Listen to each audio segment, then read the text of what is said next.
Всем привет! С вами снова Артем Ворожцов, и мы продолжаем экспериментировать с умножением и рисовать красивые картинки. Напомню нашу основную идею. Мы хотим жить на круге. Вот на таком вот. Ставим на этом круге n точек, и в каждой точке у нас живут целые числа.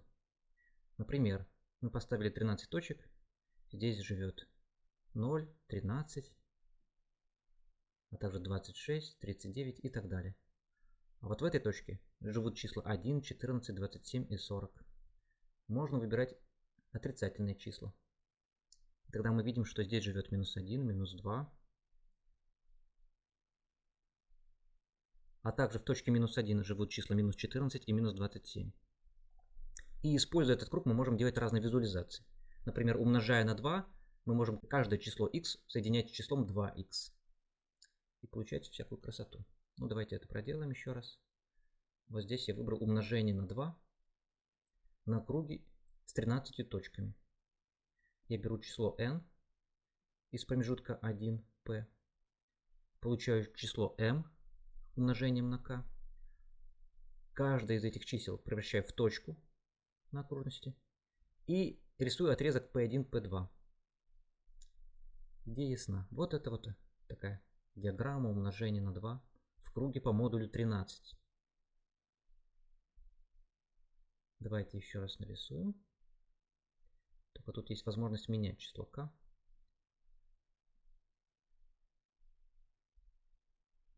И менять число p. И мы знаем, что для больших p тут получается синхроида при умножении на 3, а для умножения на 2 мы получаем кардиоиду. Давайте сейчас проделаем такую штуку. У нас эти отрезки соединяют две точки на круге. Но давайте мы начало отрезка перенесем в точку 0, 0. Как это делается? Мы из результата умножения вычитаем координаты начала отрезка. То есть мы как бы имели здесь раньше запятую и рисовали отрезок. А теперь мы хотим поставить знак вычитания. Правда, у нас был отрезок в другую сторону направлен. Это не так важно. Мы ставим знак вычитания и получаем другую картинку.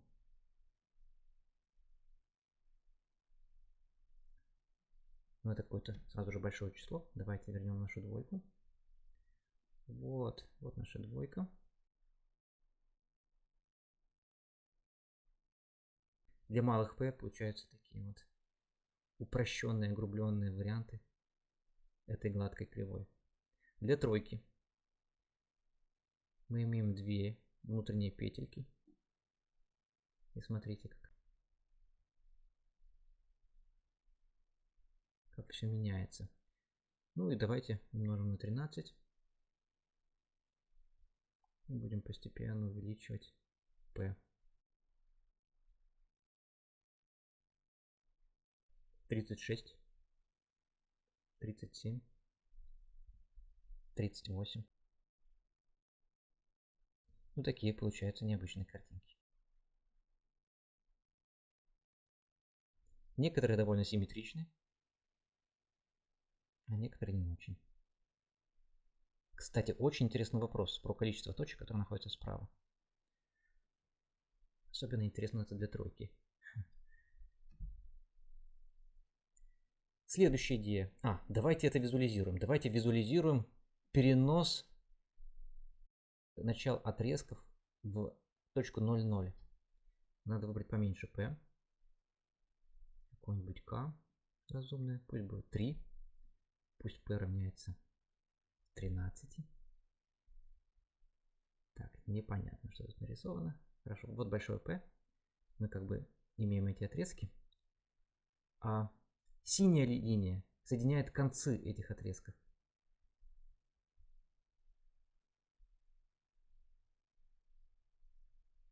Давайте теперь постепенно делать этот перенос. За это здесь отвечает переменная t. Вот мы еще посмотрим.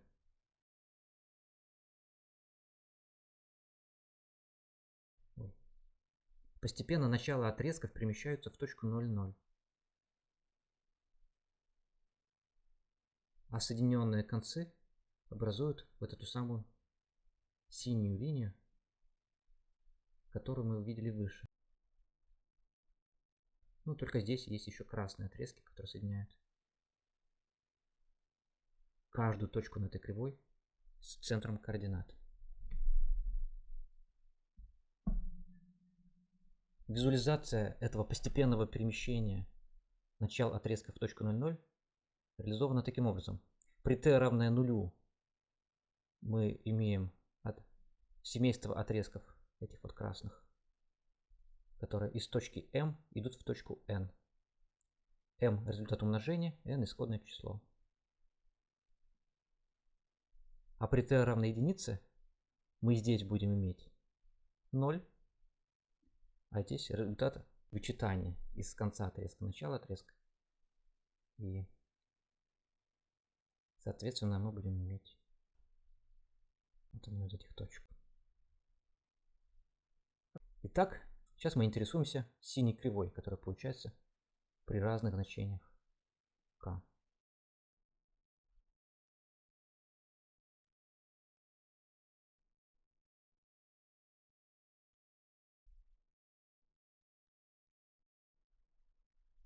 Давайте мы разнообразим эти рисунки, добавив в начале списка accumulate. Это все, что мы сделаем здесь. Здесь стоит мод, это не нужно, не обязательно. Вот результат переноса начала отрезка в начало координат. Мы выбираем другой стиль, просто для разнообразия. Напоминаю, как устроен accumulate. Accumulate. Из списка получает список сумм префиксов списка. Но у нас каждое из значений А1, А2, А3, А4 и так далее это точка, то есть пара координат x, y. И мы используем то, что такие вот пары координат в списке из двух элементов можно складывать. Вот что получается. Кстати, я хотел обратить внимание, что есть три способа вызвать функцию от аргумента. Написать имя функции слева, потом собаку, потом аргумент. Дальше такой способ, постфиксный, когда мы вначале пишем аргумент, потом две палочки, потом имя функции. Ну и стандартный способ, к которому мы привыкли.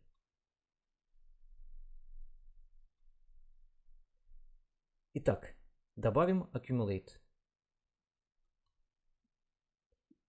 И для k равное 3 мы уже видим не две петельки, как вот здесь вот.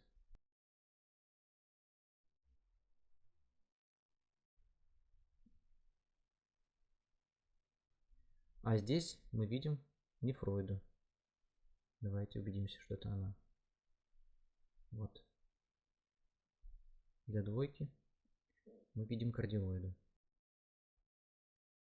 То есть нефройду и кардиоиду можно получить не только вот таким вот способом, неявно, чтобы она проявлялась на этом рисунке, а очень даже явно. И опять же с помощью умножения. Только надо добавить слово accumulate к списку векторов, каждый из которых получается как вычитание результата умножения и исходной точки. Хорошо. Кстати, есть операция обратная accumulate. Она называется list-convolve с ядром 1 минус 1. Давайте это проверим. Вот результат accumulate. А если мы применим list-convolve 1 минус 1, опять получим исходный массив. Не совсем исходный. Если мы добавим нолик, то получится исходный. Но нам это не нужно. Пусть будет пропадать первый элемент. Еще можно таким образом записать unaccumulate, то есть операцию обратную accumulate. Берем список L, выкидываем первый элемент. Берем список L, выкидываем последний элемент, а потом вычитаем из одного второе. Давайте проверим. Да, это так и работает. Убеждаемся, что unaccumulate делает то, что мы хотим. Итак, вместо accumulate мы здесь запишем unaccumulate. Вот что мы получаем. Другой набор картинок.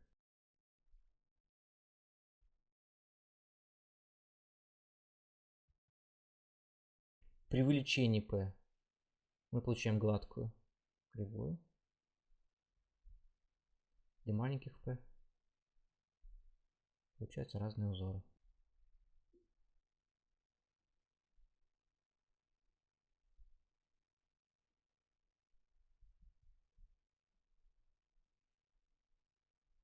Попробуем 20 и 5. 26, 13, 30 и 6.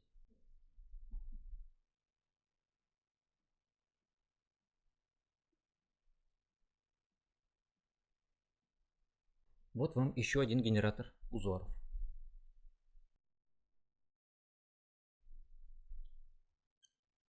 Можно так его записать в общем виде.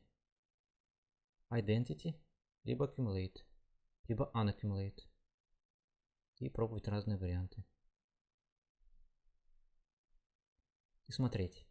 Исходный список точек, векторов. Accumulate – это результат суммирования префиксов. Unaccumulate – наоборот.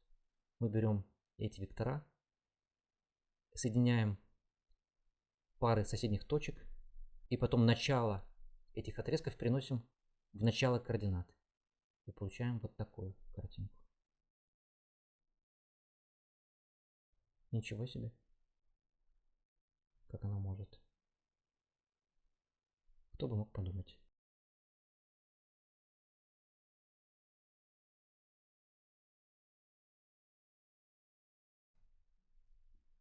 Хорошо. Следующая идея заключается в том, что мы можем проходить точки не подряд по окружности против часовой стрелки, а в каком-то другом порядке. Например, в порядке степеней некого числа r. То есть вот в таком порядке. Вот наши точки на окружности, которые являются результатом умножения n на k. И так, ну давайте для простоты, как будто бы здесь m нет, напишем, что m равняется n просто. А эту строчку игнорировать. Что будет, если мы будем проходить по степеням двойки? Вот. По степеням тройки. По степеням четверки. Пятерки. То есть наши картинки, нефроиды и кардиоиды, можно было получить проще. Это просто идея движения по степеням какого-то числа r.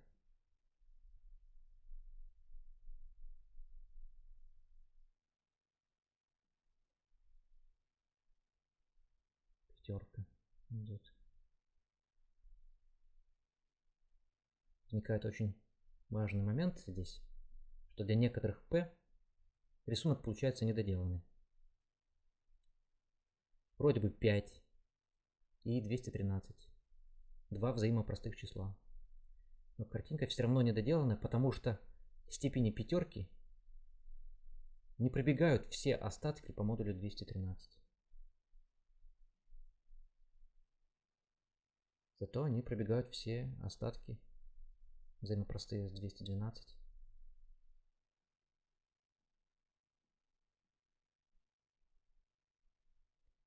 Вот.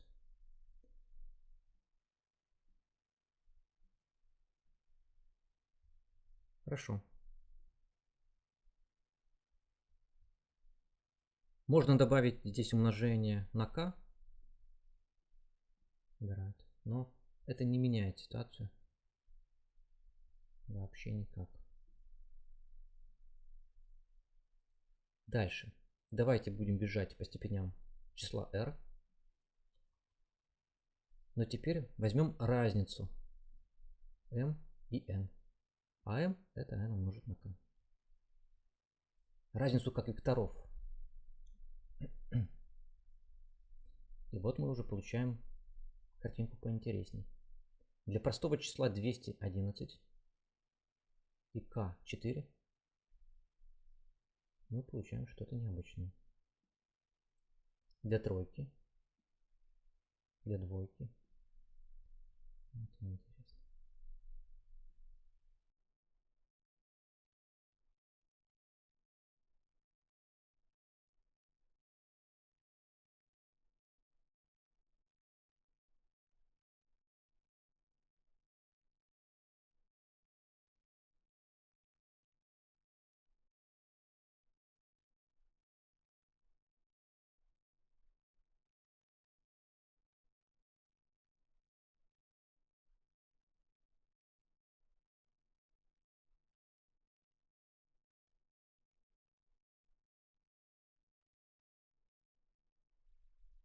Здесь интересен только один вариант – identity.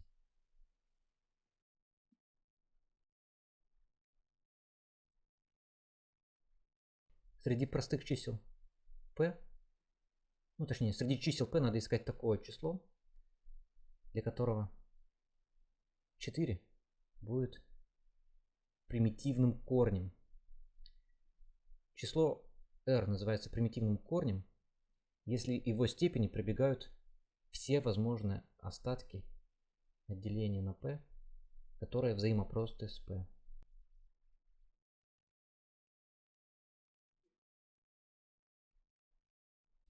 Здесь рисунок какой-то недоделанный.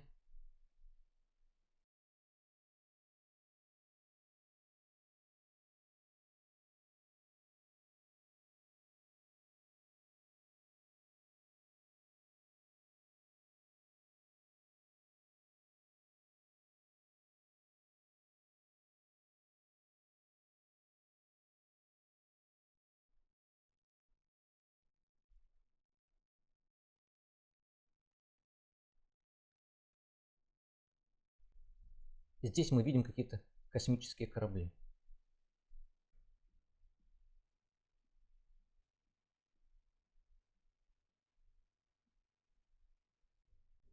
Угу.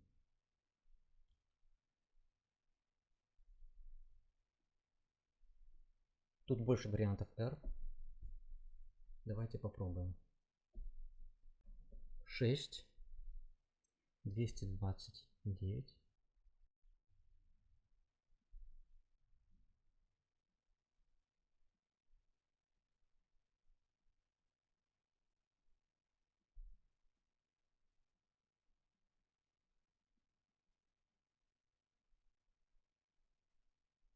Хорошо. 5, 167. 27.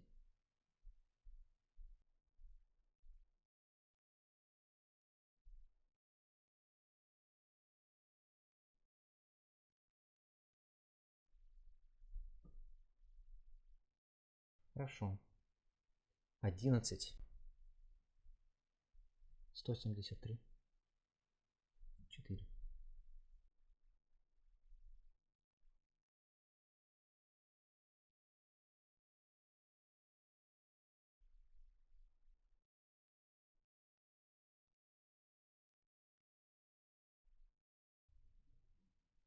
Так, давайте я поясню, что такое примитивный элемент. Вспомним нашу таблицу степеней. Здесь степени двойки, здесь степени тройки и так далее. Малая теорема Ферма. Потому что строчка p-1 состоит из единичек. Число r называется примитивным корнем, если его степени пробегают все возможные значения остатков по модулю p, кроме нуля. В математике есть функция, которая возвращает все примитивные корни заданного числа m. Имеется в виду корни в арифметике по модулю m.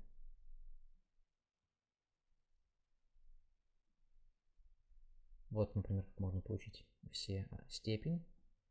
А дальше можно попросить их вывести. Можно их отсортировать. Можно сделать deleted duplicates, удалить повторение. Можно сделать. Ну, кстати, вот sort тоже, по идее, не нужен. Вот все остатки. Вот они в отсортированном виде. Хорошо.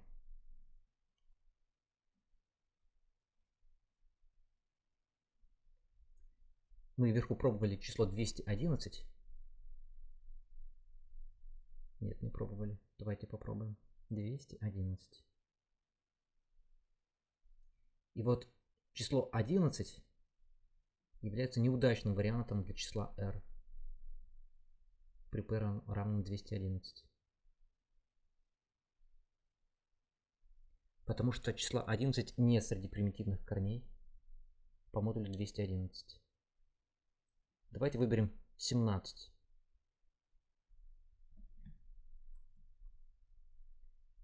И сразу картинка становится богатой. И генерируются наши дизайны космических кораблей.